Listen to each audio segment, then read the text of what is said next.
Hi viewers, India's largest digital media network SumanTVకి స్వాగతం. ప్రస్తుతం మనతో ఉన్నారు ఫైనాన్షియల్ అడ్వైజర్ గురుకిరణ్ గారు. నమస్తే అండి. నమస్తే అండి. ఇప్పుడు గురుకిరణ్ గారు, డబ్బులు ఉంటాయి, సో ఉన్న డబ్బుని మ్యూచువల్ ఫండ్స్లో ఇన్వెస్ట్ చేయడం మంచిదంటారా, లేదా గోల్డ్ కొని పెట్టుకుంటే మంచిదా? ఈ రెండూ కాదు, ల్యాండ్లో ఇన్వెస్ట్ చేస్తే మంచిదంటారు. ఏది మంచిదంటారు ఈ మూడిట్లో? ఫస్ట్ ఆఫ్ ఆల్ ఇన్వెస్ట్మెంట్ చేయాలంటే డబ్బులు ఉండాలి. అదే ఉన్న డబ్బులు అంతే, రైట్.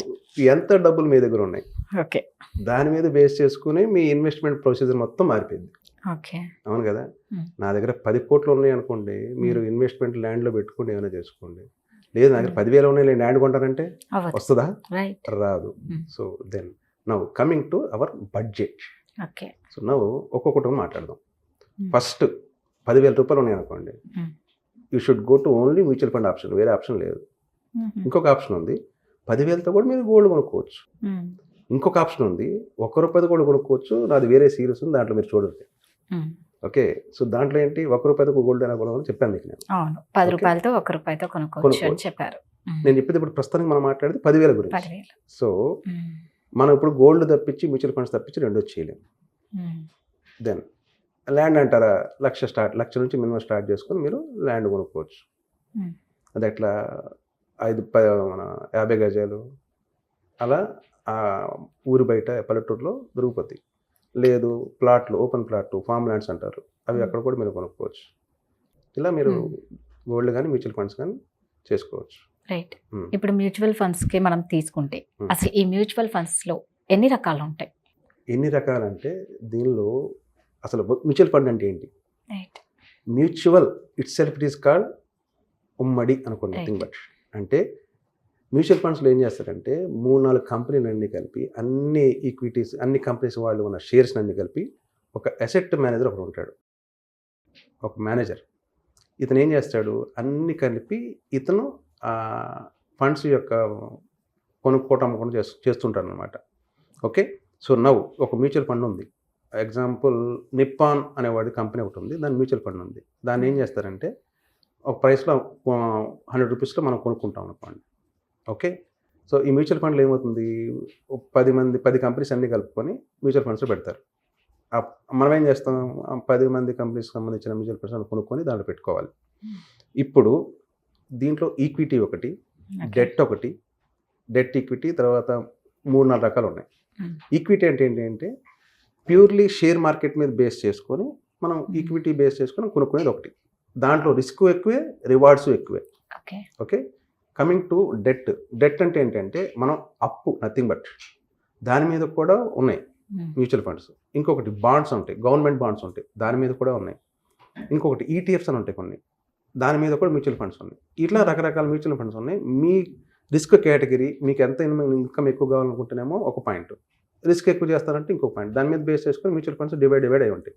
ఇది దాని మీద బేస్ చేసుకొని మీరు కొనుక్కోవచ్చు. రిస్క్ ఎక్కువ ఉన్నాయా, రివార్డ్ అంతే ఉంటుంది.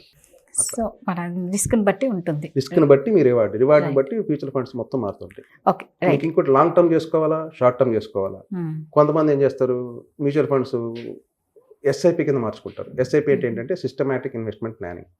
అదేంటి, మంత్లీ ₹1,000, మంత్లీ ₹5,000. ఇందాక మీరు చెప్పారు కదా ₹10,000 ఉన్నాయి నా దగ్గర అనుకోండి, మంత్లీ ₹10,000 చొప్పున మీరు ఎస్ఐపి చేసుకోండి మ్యూచువల్ ఫండ్స్లో. లాంగ్ టర్మ్ ఆలోచించండి, షార్ట్ టర్మ్ ఆలోచిస్తే మీకు డబ్బులు ఏం మిగలవు, వేస్ట్. అయితే మ్యూచువల్ ఫండ్స్ కూడా మినిమం 12 to 17% పర్ యానం ఇస్తాయి. కంపేర్ టు గోల్డ్ మీకు 10% మ్యాక్సిమం ఇస్తుంది.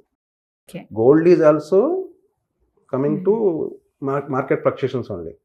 అది ఇంటర్నేషనల్ మార్కెట్ మీద బేస్ అయి ఉంటుంది గోల్డ్ అయితే.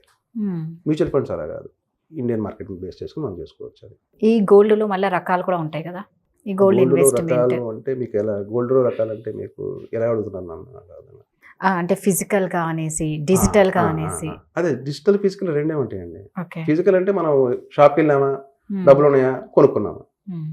ఓకే, 22 క్యారెట్ అంటాం. 22 క్యారెట్ అంటే వాడు మజూరి, తరుగు అన్నీ వేస్తాడు, కట్ చేసుకుని మనకు డబ్బులు మనకి బంగారం ఇస్తాడు. లేదు 24 క్యారెట్ కావాలనుకోండి, బంగారు బిస్కెట్ కొనుక్కోండి, 24 క్యారెట్ కొనుక్కోవచ్చు. సో ఇన్వెస్ట్ చేయాలి అన్నప్పుడు మనం బిస్కెట్ రూపంలో చేస్తేనే బెటర్ కదా.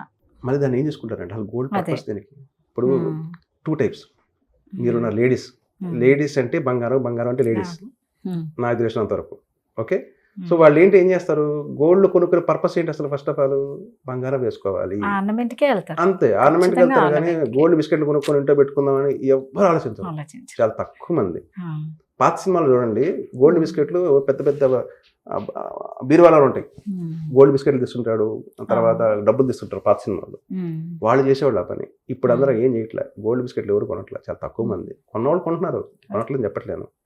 ఆర్నమెంట్ మీద ఎక్కువ వెళ్తున్నారు. యా, కాకపోతే మీరు అన్నట్టు ఈ బిస్కెట్ రూపంలో అయితే కొంచెం మనకి బెటర్ ఇన్వెస్ట్ చేయాలి అంటే. ఇన్వెస్ట్మెంట్ కోసం మాత్రమే బిస్కెట్లు. రైట్. బట్ ఆర్నమెంట్ కింద మార్చుకోవాలనుకుంటే మాత్రం మళ్ళీ అక్కడ మీకు మజూరు తిరిగి పడుతుంది. పడుతుంది పడుతుంది. ఇప్పుడు గోల్డ్ స్మిత్ ఉన్నాడు, ఎవ్వరు కూడా ఫ్రీ సర్వీస్ చేయరు కదా. చెయ్యరు. ఆ, నా దగ్గర గోల్డ్ ఉంది, నేను తీసుకెళ్ళి నాకు ఆర్నమెంట్ చేయమంటే సరే సార్ నేను ఆర్నమెంట్ చేస్తాను. ఆర్నమెంట్ చేయాలంటే నాకు దాంట్లో సిల్వర్ యాడ్ అయితే చాలా కొన్ని యాడ్ అవుతాయి, దాంట్లో యాడ్ చేస్తే తప్పించి అది ఆర్నమెంట్ కింద మనకి టర్న్ అవుట్ కాదు. రైట్. సో దానికోసం వాళ్ళు ఛార్జెస్ తీసుకుంటారు. అది ఓకే. అయితే ఇప్పుడు మరి ల్యాండ్ విషయానికి వస్తే ప్లాటా ఫ్లాట్? ఇక్కడ పాయింట్ ఏంటంటే ఇవాళ రేపు ఒకప్పుడు ఫ్లాట్లు అంటే ఏంటంటే రెడ్యూసింగ్ అని డిమినిషింగ్ మోడ్లోకి వెళ్ళిపోతుంది. అంటే ఒకప్పుడు ఎట్లా ఉంది, మీకు ఎగ్జాంపుల్ చెప్తా చూడండి. ఫ్లాట్ కొన్నాను ఈరోజు, 50 lakhs పెట్టి ఫ్లాట్ కొన్నాను. 50 lakhs నా జేబులో ఉండవు, నేను ఖచ్చితంగా బ్యాంక్ లోన్కి వెళ్తాను. ఓకే, బ్యాంక్ వాడు ఛార్జెస్ తీసుకుంటాడు, ఇంట్రెస్ట్ పడుతూనే ఉంటాను. అయితే ఫ్లాట్ కొన్న 10 సంవత్సరాల తర్వాత దాని వాల్యూ పడిపోతుంది. ఫ్లాట్లో ఒకప్పుడు అపోహ ఉంది, ఇప్పుడు కూడా ఉంది, అది కొన్ని ఫ్లాట్లు ఉన్నాయి, అవేంటంటే వాల్యూ పడిపోతున్నాయి. యా, ఫ్లాట్లకి ఏంటంటే ల్యాండ్ వాల్యూ ఉండదు కదా. Yes, there is the point. So ఇక్కడ కూడా పాయింట్ ఏంటి, ల్యాండే. రైట్. మీకు ఫ్లాట్ కొనేటప్పుడు అన్డివైడెడ్ ల్యాండ్ అంటాం, అండ్ యూడిఎల్ అని చెప్పి మీకు ఫ్లాట్లు కొనేటప్పుడు వాడు ఆ ల్యాండ్ కాస్ట్ కలిపి మీకు ఫ్లాట్ అమ్ముతాడు. ఓకే, మీకు వచ్చేది మహా అయితే 50 గజాలు వస్తుంది అనుకుందాం. బట్ మీకు ఫ్లాట్ ఒక 1250 స్క్వేర్ యార్డ్స్ని బట్టి 1250 స్క్వేర్ ఫీట్ని బట్టి మీకు ఫ్లాట్ అమ్మేసాడు. ఓకే, అదే మీకు ల్యాండ్కి రండి, మీకు 100 గజాలు ఉన్న మీ ల్యాండ్ అది. ఓకే, అయితే దీనిలో మైనస్ పాయింట్లు ప్లస్ పాయింట్లు ఏంటాయంటే, మైనస్ పాయింట్లు తక్కువ ఉంటాయి. మెయిన్ ఏంటంటే liquidity. Coming to mutual funds, నేను 10,000 పెట్టాను, ఒక సంవత్సరం 1,20,000 అయింది నాది. ఓకే, నాకు డబ్బులు అవసరం లేదు అర్జెంటుగా, ఇప్పుడు నాకు అర్జెంట్ మనీ అవసరమైంది, ఏదో అవసరం వచ్చింది, నాకు మనీ కావాలంటే మ్యూచువల్ ఫండ్స్ అనుకోండి, నేను విత్డ్రా ఆప్షన్ పెడితే విత్ ఇన్ 1-2 daysలో నా డబ్బులు నాకు వచ్చేస్తాయి. Liquidity, that is called liquidity. Coming to gold, నాకు డబ్బులు అవసరం, అదే డబ్బులు అవసరమైనవి, ఏదో అవసరమైనవి నేను గోల్డ్ తాకట్టు పెట్టుకుంటాను, అమ్ముకుంటాను, నా ఇష్టం, అది లిక్విడిటీ. అక్కడ కూడా నాకు మనీ వచ్చేస్తుంది. బట్ ఆ రోజు రేట్ ప్రకారమే.